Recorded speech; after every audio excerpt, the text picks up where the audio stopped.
For example, my father told me all black men will leave their wives. This man will leave you. My mother told me all black people have AIDS.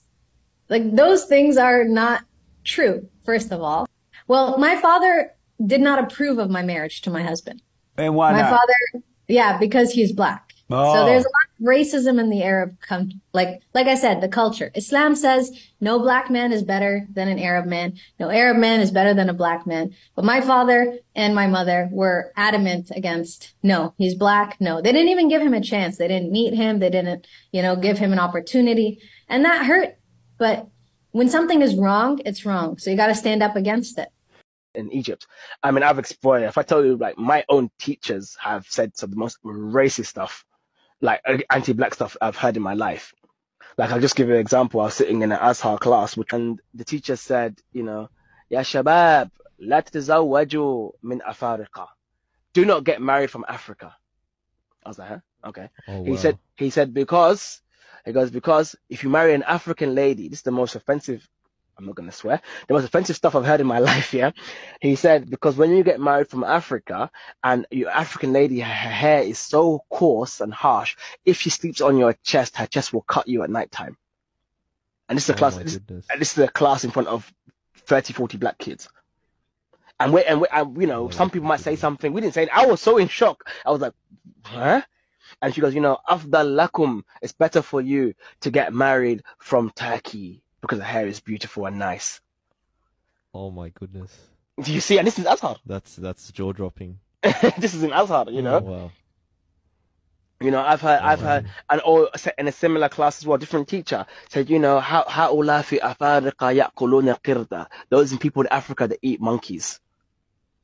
Oh, or you hear things like, I remember another teacher said to me, for example, something like the anti-blackness is so it permeates so much that I don't even think they're intentional in what they're saying. They don't even know they don't even know why it's offensive. The treatment of immigrant workers, and particularly Pakistanis in Dubai and UAE, is horrendous. I'm in the airport and a chap in front of me had a Pakistani passport. He's going through passport control and showed the chap the passport and his boarding pass, and the guy flipped and said, "Show me your second passport." To which the guy quietly just pulled out the second passport and showed him. This guy angrily shouted again, "Stand on the side and wait until you're ready to show me both passports." Again, the guy smiled, said okay, did that, waited, showed both passports because the guy at passport control said wait until you're ready. And then he shouted at him again. He shouted, no, wait till you're ready. Wait till you're ready to show both passports. And then I said, it was my turn. I went up and said, oh, I think he's ready. And the guy said, no, he's not. Dubai brings over people from other countries like Pakistan to do construction, service stuff, that kind of stuff. So Dubai really was built through immigrant workers. Pay them next to nothing and treat them like not even third-class citizens. Honestly, just the treatment of some of these workers makes me feel sick. The Arab doesn't have a superiority over the Ajami, the non-Arab, and vice versa. And the black doesn't have superiority over the white. And even in the hadith, in some narrations, red is mentioned. And other skin tones. We do not discriminate as Muslims. Inna akramakum indallahi atqakum. Allah says, Ya ayyuhan nas, inna khalaqnakum min dhakarin wa untha wa ja'alnakum shu'uban wa qaba'ila lita'arafu. Inna akramakum indallahi atqakum. We made you into tribes and different people so that you can get to know one another. Indeed, the one who is inna akramakum, the most honorable, is the one who has the most taqwa.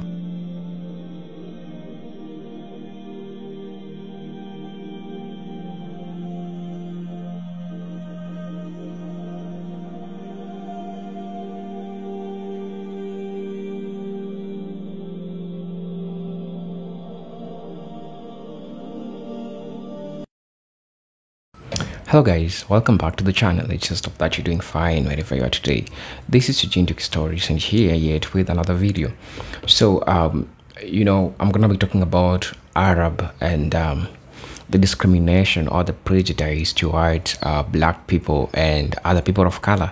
You probably have heard African workers who live here to go to work in those places like Qatar, Lebanon, UAE, name them, all of them. And most of the personal anecdotes that they've shared is not quite well. And also just other people who have gone to these places for visit have also not come with good story. And on the other side, I would also like to recognize the fact that we have people who have also, have good reviews about these countries and these people and how they treat them, right? So those are things that we cannot change. And just looking at the background or the history of, Arab people in regards to people's complaints towards them, right? Now, the history of Arab involvement in the trans-Saharan and Indian Ocean slave trade is significant factors. And, for centuries, Arabs have engaged in trade of, enslaved Africans. Although the transatlantic slave trade involves European, and it is more widely known than the Arab slave trade, which also have an extensive and have left a long-lasting cultural impact. Now, in many Arab countries, this historical context still influences social attitudes and prejudice towards Black people, associating them with servitude. This is regards to the way they believe their culture. And this is one thing that I would like to clarify, right? Muslim or Islam as a religion doesn't embrace racism or doesn't embrace the prejudice, because the Islam as a religion teaches people to treat people equally. And yeah, that's what I know for a matter of fact, and I've been knowing this for the longest time. But the Arab culture, now the problem is Arab culture.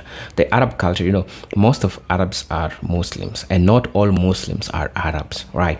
I also like to get that right, because I've noticed that most people uses the word interchangeably or uses the word to mean one or the other, which is not the same. Islam is a religion. Arab is an ethnic group or something, because they have their own culture, and some of their cultures, it's more of prejudice and seeing themselves as superior. This is the problem of the slavery and the long-lasting impact that it has left them. Remember, slavery does not only affect, or racism does not only affect the oppressed, it also have a long-lasting impact on the oppressor. So looking at how their culture perceive Black people and the personal anecdotes that people have shared in regards to this, it's really, really important. And it's really, really important to really get note of this. I have a couple of good friends who practice Islam religion. Some we've studied with them, some we are always talking with them, and they are good people. But I'm talking about the culture, the Arab culture, so that you don't get confused. You don't get confused between the two. So I want us to watch this video, because people are coming out and complaining about this, and I believe that this is something that we need to talk about, because we can't keep talking about slavery and racism without talking about what is happening to people around us. Black people are sharing their experiences, and when they go to these places, the treatment that they receive in these places is not good. So here with me, this is a presentation that I'm going to let people who are going to share their personal anecdotes. Some people from schools, hospitals, public places, and you're going to hear some countries that you want to go and visit, and some countries that you might not want to go visit. And just before letting the video play, I'm going to be asking you that if you're watching this video for the first time, I'll ask you to subscribe to my channel. I'll ask you to join my membership. You can also check out my Patreon. And if you have any queries, you know where my email is. It's in my bio. So let's dive right into the video. I'll be back with my commentary at the end of it. I was today years old when I found out. كفتاة ذات بشرة سوداء عايشة في قطاع غزة، أنا تعرضت للعنصرية من وأنا طفلة صغيرة، وما زلت لهذه اللحظة بتعرض للعنصرية لأسباب أنا بصراحة مش عارفة إيش هي. كان زمان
أسمر وبين أبيض، دائما مع بعض كأهل كأصدقاء كأصحاب. وأنا ماشية في الشارع نظرات الناس لإني نظرات الأطفال، نظرات الناس الكبيرة حتى في السن، يعني بيعتبروني صراحة إن أنا كائن فضائي، بيعطوني نظرات إنه إحنا أفضل منك، إنه أنت أقل منا.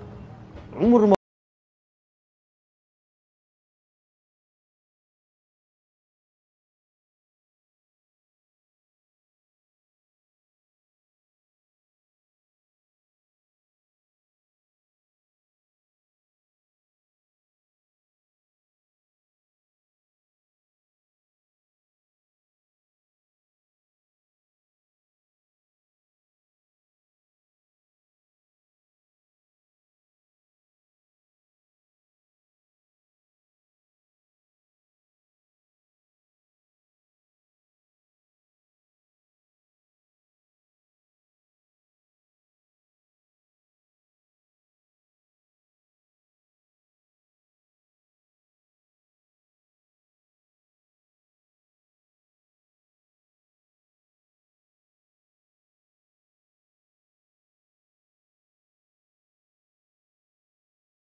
يعني صدمة جدا.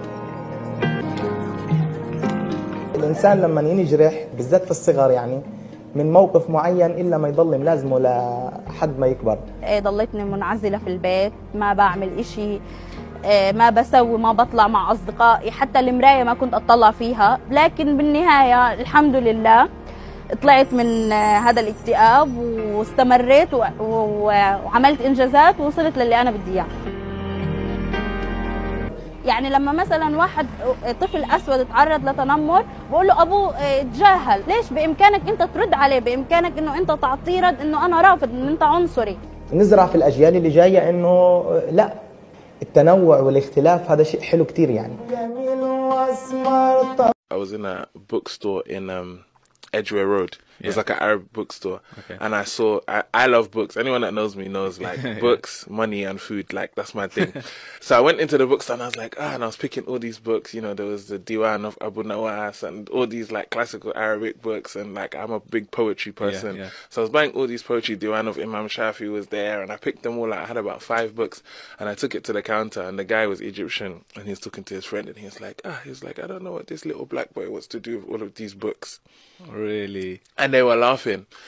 And they thought I didn't understand what they were saying. Okay. So I started laughing too, and I replied to him in Fusha. I was like, sorry, I didn't understand everything you said because I speak Fusha and clearly you don't.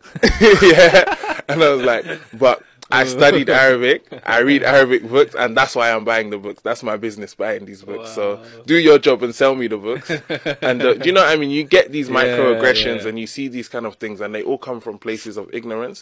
But I've never have those situations make me feel like I'm out of place. Yeah. And I feel like the reason why all of these things are happening, okay, it's all good to complain about it and speak about your experiences. That's a part of the process. Yeah. But we need to look forward as to what are we going to do to solve this issue. And for me, I felt like black Muslims themselves don't know enough about their place within the religion, and people outside of the black community don't know enough about the place of black people within the religion. And so that's why with this combined ignorance, you can have racism and you can have all of these discrimination and people not feeling a place. Because if you look into the deen and the knowledge that you've been given doesn't place you in the narrative and you don't know about the history of how it relates to you, you'll feel out of place. And then at the same time, the people that are not part of your community, if they don't understand your role within the development of the religion, you're going to be out of place as well. And the usual, as you said, get out card when speaking about these difficult issues is always, oh, well, you know, there's no racism in Islam because Bilal was black. There was the Mu'adhin. We need to be educated about our history and our legacy within Islam, and other people need to be made aware of it too, so that, you know, we can comply with Allah's command in the Quran, لِتَعْرَفُوا, so that we know each other and we understand each other. Absolutely.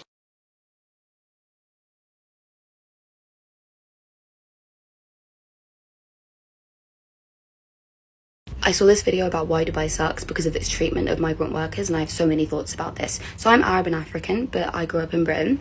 I look South Asian, though it has something to do with my family history and the Silk Road.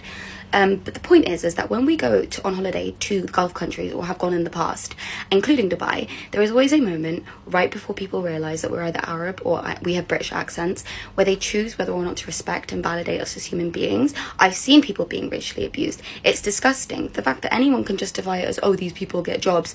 At what cost? It's modern day slavery. They are abused. Their passports are taken away. They are racially abused on a daily basis. They're treated like second-class citizens. It is honestly dumbfounding that anyone could try and justify it, because the treatment that these people go through is inhumane. Inhumane. I'm feeling talkative today, but I just came across a TikTok that said some Arabs are more racist than white people, and like, yeah, let's talk about that. Let's talk about how my aunt called me Shaghl al-Lail when I went to Lebanon. Let's talk about how they tell me to stay out of the sun because I'm already too dark. Let's talk about how I want my best friend to come with me to Lebanon, but I'd rather spare her a terrible experience. Let's talk about how if I fell in love with a black guy and married him, how hard that would be for me, how hard it would be for him, how many hurdles we would both have to jump through, how I really wouldn't want him around my extended family because I wouldn't feel comfortable and he wouldn't feel comfortable. It's really gross. Maybe we should start taking some accountability and stop denying it. You will not believe what this Muslim man did to me and my son.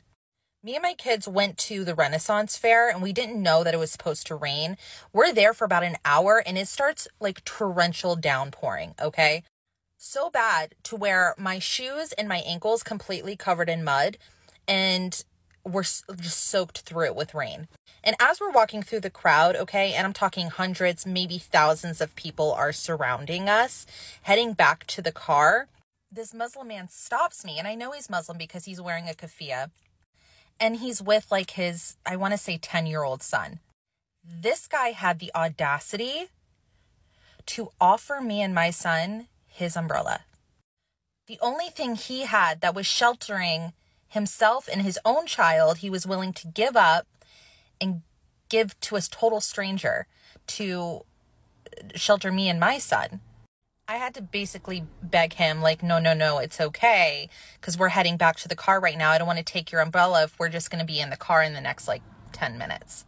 But I have to tell you, it was such, a quick experience, but I will remember that kindness and compassion for the rest of my life.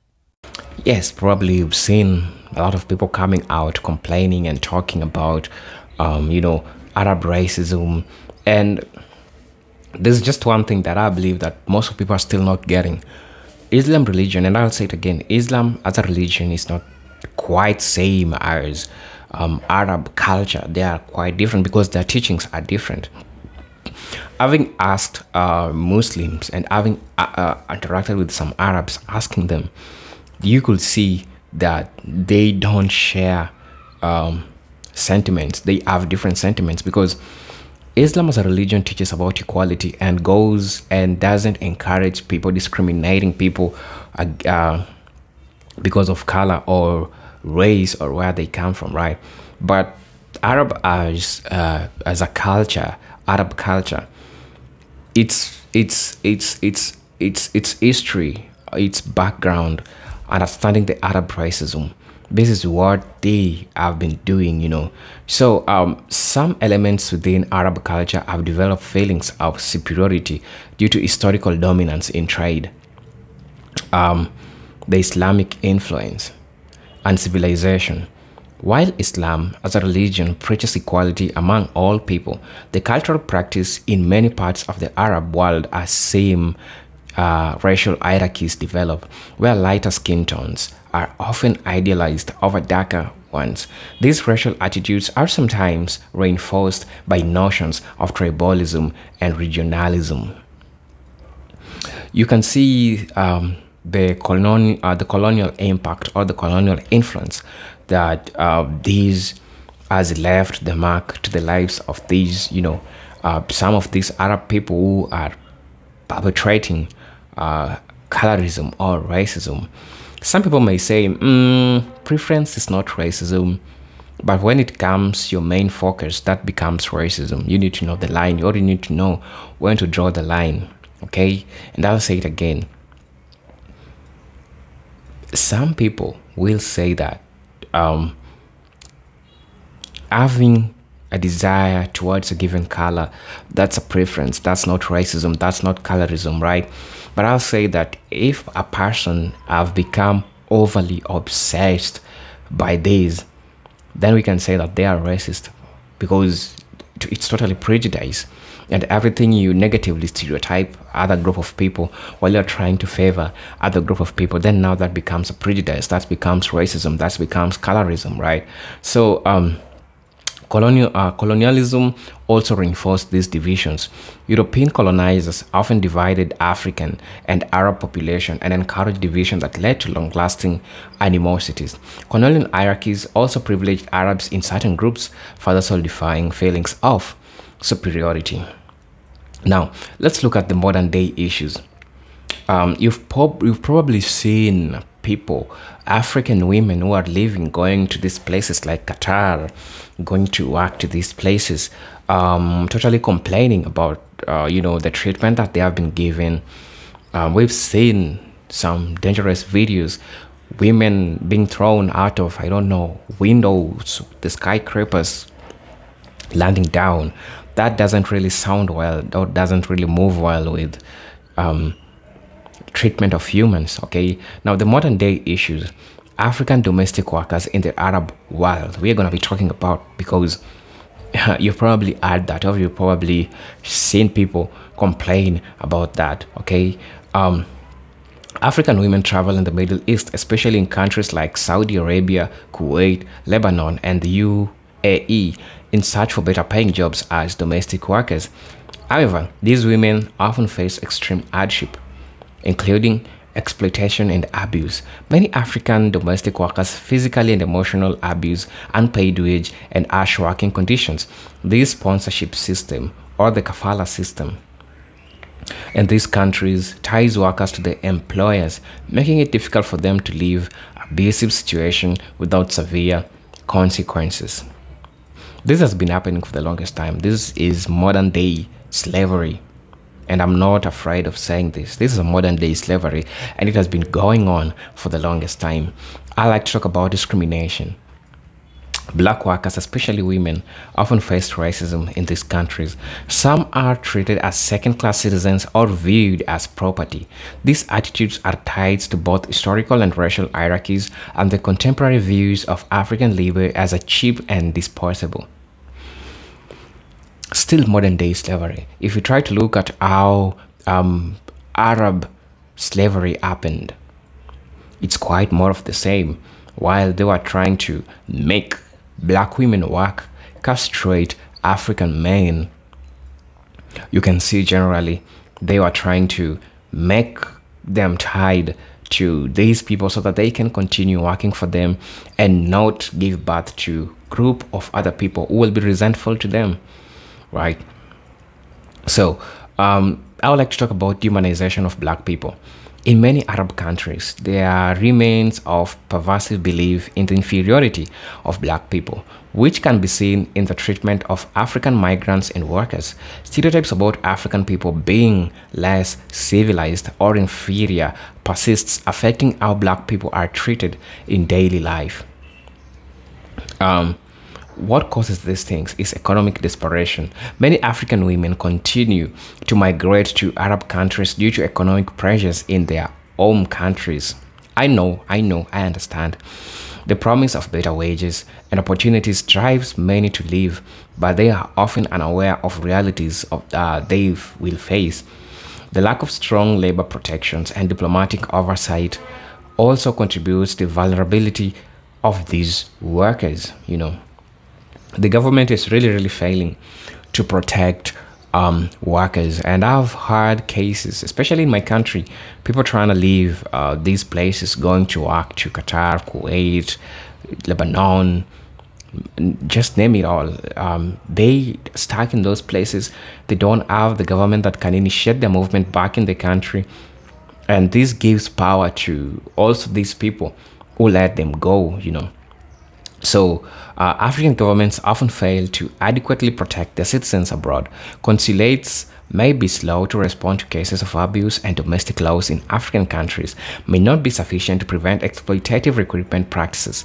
This leaves many African women unprotected when they face abuse abroad. Broad social and economic impact. The psychological toil. African workers returning from Arab world often come back with psychological scars due to the abuse and discrimination they faced. This can affect their reintegration into society and their mental well-being. And I've seen a couple of people who have come back to their countries sharing their personal anecdotes and what they saw in those places. They really can't get over it because the psychological toil, the trauma that this treatment have left them is really the scars, you know, that it has left them. This is what is really happening to these people. Economic outcomes. Despite going abroad with hopes of sending money back to their families, many women return with little to show for their work. Some return worse off financially due to unpaid wages, confiscation of passports, and high debts owed to recruitment agencies. So sad, so crazy, and it really happens. It really happens. I won't advise any sister want to go to these places today. I just won't advocate for this. You better stay in your country. Just even if the work pays little, just stay. It's way more safer than just going out there and risking your life having known all this happens. Or if you have to go, make sure that you have your papers, everything is clean, and you've set everything straight so that you don't get stuck in these places. And I've heard these horrifying stories about people who are going to these places not coming back as the way they left. Some people coming back way off worse than the way they left before, and this is not really good. If you have a sister back at home who is aspiring to go to these places to work, make sure that everything is set and it's clean and it's clear so that you avoid these kind of treatments which are tied to debts that the agencies owe to them, you know. So I hope that this video really helps. I hope that this video really makes you see things in a different way, makes you understand the dynamics or things to consider before going to these places. I hope you get to learn from this video. As you know, these are presented Jintok Stories, and until then, let me see you in my next video. I'll ask you again, if you're watching this video for the first time, I'll ask you to subscribe to my channel. I'll ask you to join my membership. You can also check out my Patreon, and let's grow together. I hope we are all super fine. Until then, let's meet in my next video. Peace, love, and harmony. Salute.